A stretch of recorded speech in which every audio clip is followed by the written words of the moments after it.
Değerli izleyicilerimiz, Avrupa'nın göbeğinde Fransa'da koronavirüsle ilgili olarak maalesef durum çok ağır bir şekilde seyrediyor. Fransa Sağlık Bakanı Olivier Véran'dan bir son dakika açıklaması geldi ve Olivier Véran Ocak ayına kadar Fransa'nın zirveyi göreceğini, Ocak ayında durumun çok vahim olacağını söyledi. Koronavirüsle mücadele etmek için devletin tüm imkanlarını seferber ettiklerini, ancak istenen noktadan çok uzak olduklarını, özellikle koronavirüsün yeni mutandı olan Omikron'un çok hızlı bir şekilde ülkede yayılmaya devam ettiğini açık bir şekilde söyledi. Arkadaşlar, Sağlık Bakanı aslında bir itirafta bulunuyor. Fransa'nın gelmiş olduğu durum gerçekten içler acısı bir durum. Hastanelerde acil durumlar dışında, çok elzem durumlar dışında ameliyatlar yapılmıyor. Pek çok hastanede yoğun bakımlar dolmuş vaziyette, boş hasta yatağı yok arkadaşlar. Ancak bir taraftan da sağlık çalışanları isyan bayrağını açmış durumda. Kendi maaşlarının yetersiz olduğunu, mutlak surette maaşlarına insani çerçevede yaşayabilecekleri kadar zam yapılması gerektiğini defalarca ifade ederek sokaklara dökülmüş vaziyetteler. Kıymetli izleyicilerimiz, Avrupa'da koronavirüsü en kötü yöneten ülkelerin başında Fransa geliyor. Cumhurbaşkanı Macron, Fransa'da koronavirüsle ilgili olarak almış olduğu tedbirlerin hiçbirinden geriye dönüş alamadı ama bunu siyaseten kapatmaya çalışıyor. Nitekim önümüzdeki yıl Nisan ayında yapılacak olan seçimlerde de Macron'un ciddi anlamda oy kaybedebileceği, hatta iktidara gelmesinin artık imkansız olduğu kamuoyu araştırmalarında ortaya çıkmış vaziyette. Değerli izleyicilerimiz, Macron'un yaptığı en iyi şeylerden bir tanesi, bildiğiniz üzere Türklere ve Müslümanlara karşı yasa çıkarmak, onlara adeta birer düşmanlık sergilemek, ama bu tablo gerçeği değiştirmiyor. Macron artık geri dönüşü olmayan bir yola girdi. Seçilmesine neredeyse imkansız gözüyle bakıyor. Bakalım Nisan ayında neler olacak, neler ortaya çıkacak. Değerli izleyicilerimiz, Fransa Sağlık Bakanı Véran yapmış olduğu açıklamada şunları da ifade etti. Herkesin mutlak surette bu aşıları vurdurması gerekiyor. Aksi halde durumumuz daha da ağırlaşacak. Şimdi değerli izleyicilerimiz, bakın. Sağlık Bakanı klasik, bizim bildiğimizin dışında başka bir şey konuşmuyor. Bütün sağlık bakanları gibi sıvıyı vurdurun, maske, mesafeye dikkat edin. Ondan sonra da işte hastaneler dolu, yer yok, doktor yok. Hepsinin anlatmış olduğu masallar bunlar.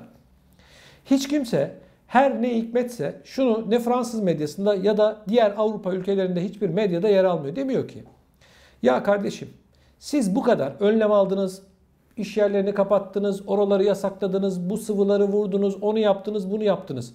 Şimdi bu vaka sayıları neden geçen yıldan şu anda daha fazla? Alınan tedbirlere rağmen. Hayatını kaybeden insanların sayısı neden bu kadar fazla diye soran, sorgulayan yok arkadaşlar. Kendileri çalıp kendileri oynuyorlar. Medyada sessiz. Siyasetçiler zaten bir senaryo yazmışlar. Bu senaryonun oyuncuları da bizleriz. Bizi oynatıyorlar. Hadi kapatıyoruz, hadi yasaklıyoruz, hadi herkese aşı vuruyoruz, hadi şunu yapıyoruz, hadi bunu yapıyoruz. Ben Hatice'ye değil, neticeye baktığım zaman bunların hepsi bana birer masal gibi geliyor arkadaşlar. İnanın bana, son bir yıldır Avrupa'da şöyle bir tiyatro var. Biri çıkıp diyor ki, bu virüs çok tehlikeli. Evet, çok tehlikeli. İnsanlar hayatını kaybediyor. Evet, kaybediyor. Başka? Sen ne yapıyorsun? Bugün Fransa'da yoğun bakımlar arkadaşlar dolmuş vaziyette. Peki size bir soru. 2 yıldır bu koronavirüs Fransa'da yok mu? Niye hastane yatak kapasitesini arttırmıyorsun? Niye doktor kapasitesini arttırmıyorsun? Hemşire sayısını arttırmıyorsun? Şimdi birileri diyebilir ki, ya doktor 2 günde mi yetişiyor? Ben bunu bilmem. Sen göçmenlerle yaşayan bir ülkesin. Gideceksin, başka ülkelerden parayı vereceksin, getireceksin. Madem halkının sağlığını iyi bir şekilde düşünüyorsun, halkından yana adımlar atacaksın, al sana çözüm yolu. Normalde atıyorum bir tane doktora 5.000 euro veriyorsan, yurt dışından getirdiğine 10.000 euro vereceksin ama halkını ölümden kurtaracaksın. Bak, ölümden diyorum, ötesi yok. Ama ne şiş yansın ne kebap yansın diyorlar, ne para cebimizden çıksın ne de hastalanın diyorlar. Hastanelerin durumu nedir Fransa'da kardeşim? Ağzına kadar dolu.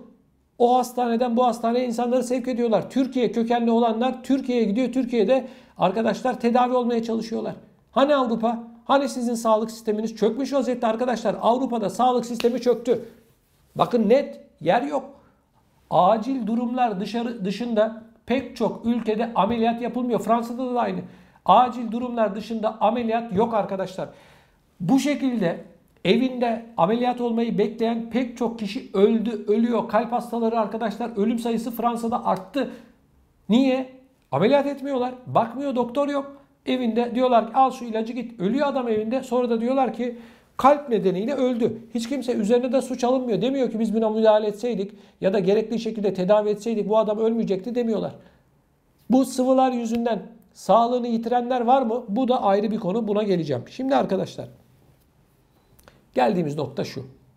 Gerçekten hepimiz bindik alamete gidiyoruz kıyamete. Hepimizin sağlığı bu Sağlık Bakanı'na, bu devlet başkanına, bilmem ne bakanına emanet. Bak sağlık gibi hassas bir konu.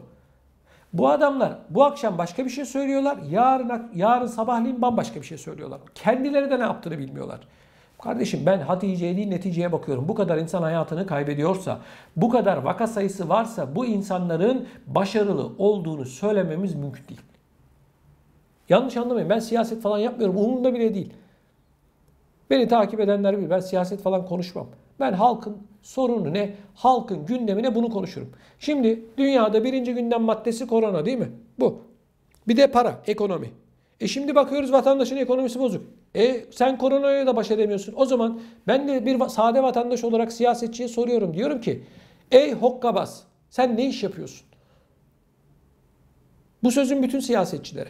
Ne iş yapıyorsunuz siz? 100 yılda bir meydana gelen böylesine büyük bir salgında sen ekonomik olarak da vatandaşının yanında mısın? Sosyal yardımlar ne kadar arttı?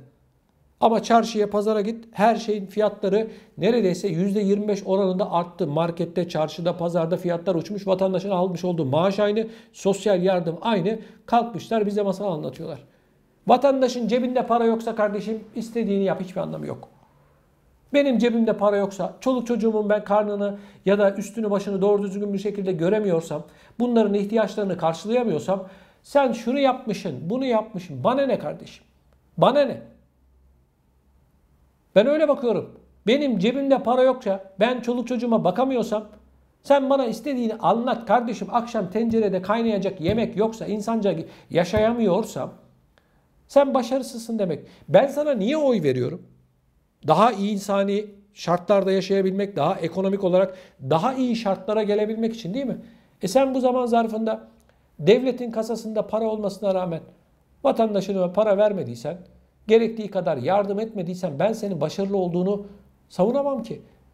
Sana oy vermem ki. Niye vereyim? Ben böyle bakıyorum arkadaşlar. Bilmiyorum siz ne düşünüyorsunuz? Yani gelmiş olduğumuz tablo şu arkadaşlar. Bu siyasetçiler masal anlatıyor. Biz de inanıyormuş gibi yapıyoruz yani. Bana ne kardeşim? Ben kendi bütçeme bakıyorum, ekonomime bakıyorum. Sen de aynı şeyi yapıyorsun. Bakıyorsun. Geçen yıla göre fiyatlar uçmuş. Gitmiş ama almış olduğun sosyal yardım aynı, maaş aynı, o aynı, bu aynı. Fiyatlar uçuyor. Siyasetçiler inanın bana senden benden daha iyi biliyor bunu. Niye? İşlerine gelmiyor. Korkuyorlar. 2 euro yardım yaparız diye. 3 euro daha fazladan yardım yaparız diye. İnanın bana korkuyorlar. Noel yardımı var Fransa'da değil mi? Hep aynı. Niye arttırmıyorsunuz? Niye arttırmıyorsunuz? Çocuk parasına niye bu koronavirüs döneminde %100 zam yapmıyorsun? Bunlar devletin kasasını kilitlemişler. Anahtarı da pantolonların cebine koymuşlar. Yatarken de pantolonları çıkarmıyorlar. Gece biri pantolondan anahtarı çeker alır diye. Bunlar böyle. Fransa'da para mı yok kardeşim? Almanya'da para mı yok? Almanya'da aynı. O da aynı. Hiçbir farkı yok arkadaşlar. Hepsi birbirinin aynısı. Değişen bir şey yok. Bunlar hepsi aynı. Aynı familyadan bunlar. Kıymetli izleyicilerimiz, bu konuyla ilgili siz ne düşünüyorsunuz? Lütfen videomuzun altında bulunan yorum bölümüne yazarak bizlere iletin. Bunun yanı sıra gündeme getirilmesini istediğiniz konular varsa bunları da yazın. Ben bu yorumların hepsini tek tek okuyorum. Bunun yanı sıra sizden bir tek ricam var. Lütfen videolarımızı beğenin ve mutlak surette kanalımıza abone olun. Çünkü daha fazla insana ulaşabilmemiz için bu gerekiyor. Sizlerden bunu özellikle istirham ediyorum.